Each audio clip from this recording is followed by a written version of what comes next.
that we all have a prosperous new year. Today, we stand here before the nation to do what needs to be done, to serve our people responsibly and well. The Orinjo Arc Town Council was elected with a mandate to work hard for our people, to make lives better, to improve infrastructure, opportunities, and development, not only for those who voted for us, but for all residents of our small community. We have done as much as we can with what we have.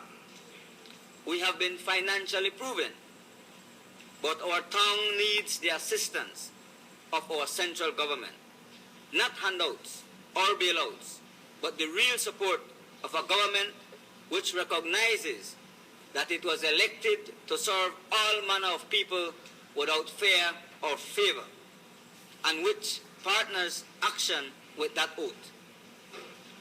Orinjo Arc Town needs infrastructural support, and it needs it desperately. We call on the government of Belize to heed and heed our plea. I start first by outlining what we have achieved in terms of infrastructure. Upon entering office, we immediately conducted an assessment of the streets which needed immediate work. As a result of that assessment, we implemented an intensive work program to uplift the most dilapidated streets. To date, we have paved Belize Street, Staines Alley, Biza Alley, Muffle Street, Barbados Street, and portions of Cemetery Road, Gravel Lane, and San Pedro Street.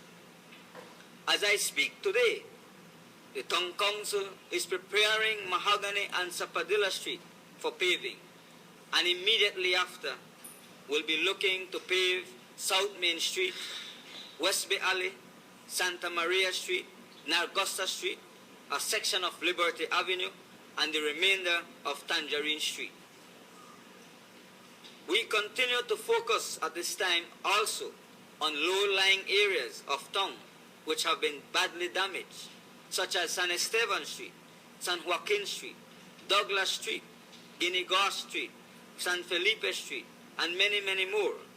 Likewise, in the Orinjo Arc East area, Juventus Street, Princess Diana Street, Cuello Street.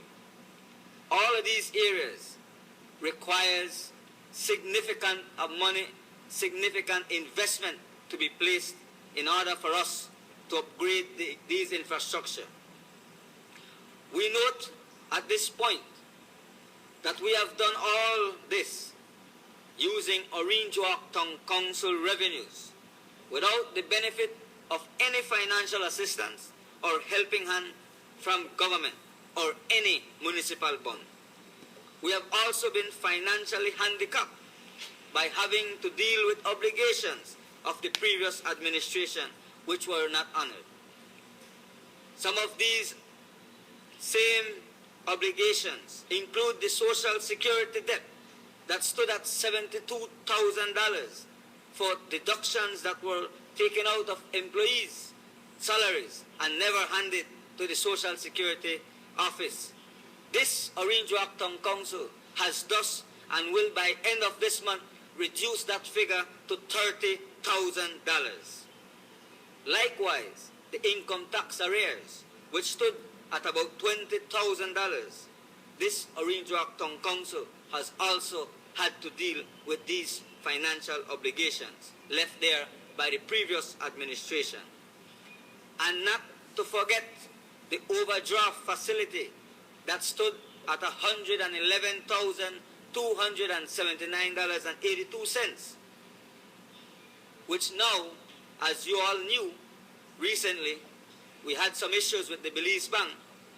This council is now making since October monthly payments of $7,000, monies which this town council could have used to further develop and improve the infrastructure of our much needed streets in Orinjo Arc Town.